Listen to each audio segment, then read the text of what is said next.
नमस्कार, आप देख रहे हैं एनएमएफ न्यूज। आपके साथ मैं हूं भुवन शर्मा। देवभूमि उत्तराखंड, जहां पहचान सिर्फ पहाड़ों, नदियों और मंदिरों से नहीं है, बल्कि उसकी जनसंख्या, संरचना, उसकी भूमि और संस्कृति से भी जुड़ी है। लेकिन बीते कुछ सालों में सरकार के संज्ञान में आया कि उत्तराखंड के कई सीमावर्ती और संवेदनशील इलाकों में अवैध कब्जे हो रहे हैं। सुनियोजित बसावट और डेमोग्राफिक असंतुलन की तस्वीरें उभरने लगी। यही वजह रही कि मुख्यमंत्री पुष्कर सिंह धामी ने साफ शब्दों में ऑफिशियली ये निर्देश दिए अधिकारियों को कि सरकारी जमीन पर किसी भी तरह का अवैध कब्जा बर्दाश्त नहीं किया जाएगा। देवभूमि की पहचान और संतुलन से छेड़छाड़ की इजाजत किसी को नहीं मिलेगी। और आज उसी निर्देश का सबसे बड़ा असर उधम सिंह नगर के ठंडा नाला इलाके में देखने को मिला, जहां प्रशासन ने पूरी तैयारी और भारी पुलिस बल के साथ एक बड़ा अतिक्रमण विरोधी अभियान चलाया। और देखते ही देखते दशकों से खड़े अवैध ढांचों पर बुलडोजर चल गया। जिस ठंडा नाला की तंग गलियों में कभी पुलिस की भी सांसें अटक जाती थी, जहां छापेमारी का मतलब सीधे टकराव होता था, जहां अवैध कब्जे, अवैध ढांचे और डर का साम्राज्य खड़ा हो गया था, आज उसी जमीन पर कानून लोहे के पंजों के साथ उतरा। बुलडोजर की हर एक चोट अवैध हौसलों पर करारा प्रहार बन गई। यह सिर्फ एक इलाके की कहानी नहीं दोस्तों, यह उस बदली हुई रणनीति का संकेत है, जहां अब चेतावनी नहीं, सीधा एक्शन होता है। सुनिए क्या कुछ कहा लैंड जिहाद से लेकर डेमोग्राफी चेंज तक पर मुख्यमंत्री धामी ने। फिर बढ़ते हैं आगे। देखिए, जिन लोगों ने लंबे समय तक तुष्टीकरण की राजनीति की है, देश के अंदर वोट बैंक की राजनीति की है, अब देश के अंदर जब अभियान चलाया जा रहा है, ऐसे लोगों का जो घुसपैठिए हैं, जो गलत तरीके से आए हुए हैं, उत्तराखंड के अंदर भी बड़ी संख्या है। और हमने इसीलिए राज्य के अंदर पिछले 10 सालों का पूरा एक वेरिफिकेशन ड्राइव हम इस पर चला रहे हैं कि जिन्होंने गलत तरीके से यहाँ पर राशन कार्ड बनाए हैं, यहाँ पर वोटर आईडी बना ली है, या आधार कार्ड ले लिया है, बिजली के कनेक्शन ले लिए हैं, तमाम प्रकार की जो सुविधाएं जो उनको नहीं मिल सकती हैं, जिसकी वो पात्रता में नहीं आते हैं, उनको भी ये सब मिल गए हैं। और यही हमारी डेमोग्राफी जो खराब हो रही है, उसके लिए हमारे लिए बड़ा चैलेंज है। देवभूमि का मूल अस्तित्व बना रहना चाहिए, यहाँ के सांस्कृतिक मूल्य बने रहने चाहिए। तमाम सरकारी भूमि अतिक्रमण युक्त हो गई थी, उसको हमने खाली भी कराया। 10,000 एकड़ से अधिक सरकारी जमीन अतिक्रमण से मुक्त भी हुई है। उस पर हमारा अभियान आगे। तो सुना आपने, आज उधम सिंह नगर से निकली ये तस्वीर पूरे उत्तराखंड के लिए एक संदेश है, एक चेतावनी और एक नई शुरुआत भी। चलिए इसी पर बात करेंगे, लेकिन उससे पहले आपको ग्राफिक्स के जरिए कुछ जानकारी दे दें। उधम सिंह नगर के ठंडा नाला में चली धामी सरकार का ये बुलडोजर एक्शन। 30 अवैध मकान जमींदोज किए गए, अपराधियों का गढ़ खत्म किया गया। दिनेशपुर गुल्लर भोज के बीच ठंडा नाला वो सरकारी जगह जहां यूपी से आए लोगों ने अवैध कब्जा कर अपने मकान बना लिए। सिंचाई विभाग और वन विभाग की इस भूमि पर 100 से ज्यादा अतिक्रमण है, जिनमें से करीब 30 कच्चे पक्के मकानों को उधम सिंह नगर प्रशासन ने भारी संख्या में पुलिस फोर्स लगाकर मिट्टी में मिला दिया। कैसे बनी अपराधियों की शरण स्थली ये ठंडा नाला, कैसे बन गया ये आइए आपको समझाते हैं ग्राफिक्स के जरिए। बताते हैं कि ठंडा नाला वो आपराधिक शरण स्थली है जहां उत्तराखंड ही नहीं, यूपी पंजाब के अपराधी संकरी गलियों में बने मकानों में पुलिस से छुपते थे और पुलिस यहां छापा मारने के दौरान शरण देने वालों के हमलों का सामना करती थी। आपराधिक मुस्लिम बस्ती के रूप में यह सरकारी भूमि कुख्यात हो चली थी। और इस खबर पर हमारे साथ यूपी के पूर्व डीजीपी विक्रम सिंह जी जुड़ गए हैं। बहुत बहुत स्वागत है विक्रम सिंह जी आपका एनएमएफ न्यूज पर। सर, आपका तो लंबा तजुर्बा उत्तराखंड में रहा है बतौर प्रशासनिक। आपने बहुत सारे काम वहां पर किए हैं, बहुत ड्राइव चलाई हैं, बहुत सारे अभियान को आपने लीड किया है। अभी जो परिस्थितियां हैं जिस पर हम लगातार आपसे चर्चा भी कर रहे हैं, डेमोग्राफी चेंज की, लैंड जिहाद की बातें हो रही हैं, ऐसा ही एक प्रत्यक्ष उदाहरण हमें देखने को मिला उधम सिंह नगर में। यहां पर 30 अवैध कब्जों को, जो मकान के तौर पर मकान की शक्ल में थे, उन पर बुलडोजर चलाया गया। अभी ये ड्राइव और चल रही है, इस पर एडुकेट फिगर अभी तक नहीं आई है, लेकिन 30 कच्चे पक्के मकान हैं जिनको प्रशासन ने ध्वस्त कर दिया है। इसी उधम सिंह नगर में एक मस्जिद को, जो कि अवैध रूप से चल रही थी, उसे सील भी किया गया है। तो लगातार जो कार्रवाइयां हो रही हैं, और जिस उधम सिंह नगर के जिस इलाके की मैं बात कर रहा हूं, ये दिनेशपुर और गुलर भोज के बीच में आता है, ठंडा नाला करके इस इलाके का नाम है। और इसके बारे में जो जानकारी हमें मिली है, यहां पर यूपी बॉर्डर से सटे लोगों की और खासतौर पर एक समुदाय विशेष के लोगों की, जो कि गुंडागर्दी और एक तरीके से बाहुबल अपना वहां पर दिखाना और असामाजिक कार्यों में संलिप्त होना, उस तरह की गतिविधियों वाले लोग वहां पर मौजूद रहते थे। तो ये इलाका कुख्यात था, जहां पर पुलिस भी हाथ डालने से डरती थी। लेकिन आज के वक्त में जो कार्रवाई हो रही है वो बता रही है कि किस तरीके से बीमारी को जड़ से खत्म करने की कोशिश की जा रही है। इस एक्शन पर सर आपका टेक क्या है, फिर मैं आगे बढ़ूंगा। नमस्कार भुवन जी, आपने बड़ी कृपा की कि अपने प्रतिष्ठित चैनल पर मुझे मौका दिया वार्ता का। मैं यहां पर वर्षों तक वरिष्ठ पुलिस अधीक्षक रहा हूं। बड़ी शांतिपूर्ण जगह थी, लोग बड़े उम्दा थे। आज जो आपने कहा है कि जो सीमा लगती है उत्तर प्रदेश से, आप जो चीज बताने से परहेज कर रहे हैं, रामपुर जिला, वहां का इलाका स्वार, और स्वार के साथ साथ इस यहाँ के जो आपराधिक प्रवृत्ति के लोग हैं यहां आकर के बसते हैं और बसाए जाते हैं। आपने कहा ये दिनेशपुर और ये जो गूलर भोज इलाका है ये रुद्रपुर से नजदीक और काशीपुर रोड की तरफ है। और ये पूरी तरीके से मैं जब वहां पर था एसएसपी तो शांतिपूर्ण तरीका था, लेकिन दुर्भाग्य इस बात का कि देवभूमि को नर्क बनाने में कुछ लोगों ने कोई कोर कसर छोड़ी नहीं, अपने वोट बैंक को नजदीक करने में, अपने वोट बैंक को मजबूत करने में। अब जो काम पुष्कर सिंह धामी सरकार ने किया है उसको बहुत बहुत साधुवाद। देवभूमि की पवित्रता को बचाए रखने में और आतताइयों को और इस तरीके के जो तत्व हैं जो कि जमीन पे भूमाफिया की तरह आकर के कुंडली मार के बैठ रहे हैं उनको बेदखल कर रहे हैं। लेकिन बहुत लोग कह रहे हैं कि साहब बेगुनाह उनको जाड़े में अवसर नहीं दिया गया, उनको पूरा अवसर दिया गया। 1 महीने पहले पूरी नोटिस दी गई, लेकिन जब नियति में खोट है और नियत में यह कि हम तो सांप की कुंडली की तरह मार के बैठे रहेंगे, प्राण जाए पर ये जमीन न जाए। लेकिन उनको मालूम नहीं था कि इस बार उन्होंने रॉन्ग नंबर डायल किया। ये पुष्कर सिंह धामी की सरकार है, ये मटिया मेट कर देगी। और जिस तरीके से बुलडोजर चला है, आज तो आपने केवल 30 जो है कच्चे पक्के मकान गिराए हैं। अभी आगे आगे देख लीजिए, ये केवल ट्रेलर है, ये सतत चलते रहना चाहिए। और मेरा आह्वान होगा 2 बातों का कि केवल दिनेशपुर और गूलर भोज में ही नहीं, इसके आसपास जो ये बेल्ट्स बनी हुई हैं, आप इसको हल्द्वानी तक ले जाइए, बनभूलपुरे तक ले जाइए, गली नंबर 13, 14, 15 तक ले जाइए। और यहां तक कि मैं कहूंगा कि आप जब काठगोदाम से आप चलते हैं काला ढूंगी की तरफ, जो हल्द्वानी सटा हुआ इलाकी है, वहां पे जो इस तरीके करते उनको भी देख लीजिए, इससे पहले कि ये बिल्कुल सपोले अजगर बन जाएं, इनको नेस्तनाबूद कर दीजिए। और मैं दूसरी बात, जिन अधिकारियों ने, राजस्व अधिकारियों ने, एक तो ग्रुप ये है कि भदौरिया जी डिस्ट्रिक्ट मजिस्ट्रेट ऋचा सिंह, इन्होंने जाकर के तोड़वाया, लेकिन एक वर्ग ऐसा था जिसने लाके इनको बसाया। जिन अधिकारियों ने बसाया है और जो पुलिसकर्मी मूक दर्शक बने रहे, उनके खिलाफ भी यूएपीए, मैं बड़ी कड़ी बात कह रहा हूं, नौकरी से बर्खास्त करे सरकार, एनएसए लगाए, यूएपीए लगाए और उनकी तनख्वाह से रिकवरी करे पूरी, और पेंशनरी बेनिफिट्स कर दे बंद। क्योंकि सरकारी अधिकारियों की मिली भगत के बिना ये अतिक्रमण संभव नहीं था। भुवन जी, मैं चाहूंगा कि ये आप जो कह रहे हैं सर, मैं आपको माफी के साथ बीच में रोक रहा हूं इस बात के साथ कि आपने कहा कि जो अफसरशाही है, किस तरीके से उनकी संलिप्तता ऐसे मामलों में भी है।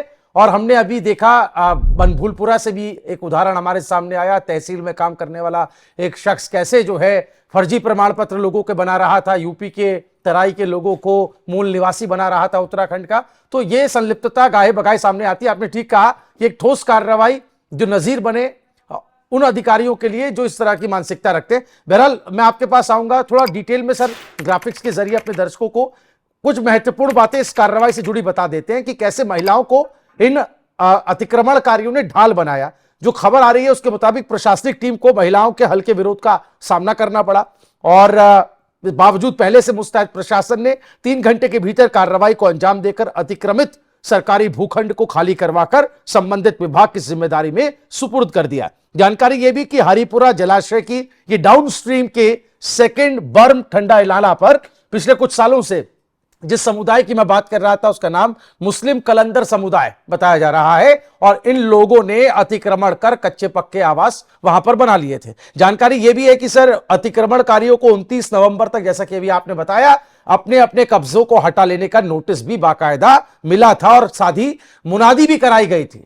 और इसके अलावा जो जलाशय की भूमि है जिसकी हम बात कर रहे हैं, पिछले 8 से 10 सालों में मुस्लिम कलंदर समुदाय के परिवारों की आश्चर्यजनक बढ़ोतरी यहां पर होती चली गई, लेकिन विभाग ने कोई माकूल कार्रवाई नहीं की है। नतीजतन 2.5 एकड़ सरकारी जमीन अतिक्रमण की चपेट में आ गई। तो सर ये कुछ पन्ने पलटने की जरूरत थी, कुछ बातें हाईलाइट करने की जरूरत थी। इनमें जो मुस्लिम कलंदर समुदाय की बात आ रही है और करीब 8-10 सालों से यह समुदाय जिसकी आश्चर्यजनक बढ़ोतरी हो गई, तो ये डेमोग्राफी चेंज की तरफ भी हमें ले जाता है ये इशू। कैसे देखते हैं इसे आप? भुवन जी, इसके 4 बिंदु मैं आपके सामने प्रस्तुत करूंगा। ये इत्तेफाकन नहीं होता है। भ्रष्टाचार और डेमोग्राफी चेंज करने की नियत से स्वार्थी तत्व चाहे राजनीति से प्रेरित हो अथवा अपने वोट बैंक को या तुष्टीकरण के चलते कलंदरों को ला करके बसाया गया। और ऐसा नहीं कि निःशुल्क बसाया गया, उसमें कुछ धनार्जन भी हुआ और कुछ लोगों की बोहनी भी हो गई। इसके साथ साथ अगर आप ये देखें, सरकारी जमीन कलंदरों को ले आना, उनके आइडेंटिटी पेपर्स बनाना, वो आसमान से तो पेपर्स आए नहीं, उनके बनाने में जो प्रक्रिया थी और एक संगठित अपराधियों की तरह इनका एक सेट पैटर्न है। हमें किसको लाना है, कहां से लाना है, पेपर बनाने वाले जो उनके आधार और अन्य जो है वोटर आईडी बनाने वाले, ये संगठन दूसरा है, और इनको बना करके लाके बसा देना। फिर वहां सरकारी दफ्तरों को भी खुलवा देना, जैसे primary health centre, primary school और इस तरीके के कार्यालय, और जरूरत पड़ी तो पुलिस चौकी भी खुलवा देंगे। ये सब इसीलिए होता है कि कहीं ना कहीं इनके संरक्षण देने के बारे में एक सॉफ्ट कॉर्नर होता है, क्योंकि आगे चल करके डेमोग्राफी चेंज से किसको फायदा होगा? जो राजनीतिक दल तुष्टीकरण की राजनीति करते हैं उनका फायदा होगा। लेकिन ये बहुत बड़ा अपराध है, बहुत बड़ा पाप है, और इसको इसी तरह से सर्वोच्च प्राथमिकता के साथ भुवन जी इनको कुचल करके समाप्त करना चाहिए। और मैं फिर वही आ रहा हूं अपने ओरिजिनल बिंदु पे, जो सरकारी अधिकारी कर्मचारी संलिप्त थे इनको यहां लाके बसाने में और उनको प्रशिक्षण देने में, क्योंकि एक इनका एक नैरेटिव होता है कि जब कभी आपके ऊपर बुलडोजर या कार्रवाई हो, आप अपने महिलाओं और बच्चों को आगे कर दें और जाड़े का या मौसम का हवाला दे करके समय की मांग करें और उसी बीच में जाकर के कोई जाकर के न्यायिक हस्तक्षेप करवा लें। सर, अब मैं एक और इशू की तरफ ले जाता हूं। ये एक मुद्दा उधम सिंह नगर में ही हुआ, मस्जिद को सील करने का ये प्रकरण है। इसके बारे में थोड़ा सा ग्राफिक्स में जानकारी हम आपको भी दे देते हैं, अपने दर्शकों को भी, और फिर इस पर बात करेंगे। और ऐसा नहीं कि ये एक कार्रवाई हुई, इससे पहले भी एक कार्रवाई रुद्रपुर में हुई थी, उसका भी जिक्र हम आखिरी में करेंगे। तो दरअसल जानकारी है कि अधिकारियों की एक टीम ने किच्छा क्षेत्र के सिरोकला इलाके में अवैध रूप से बनाई जा रही मस्जिद को सील कर दिया, जिसकी तस्वीरें भी अभी हमने थोड़ी देर पहले दिखाई।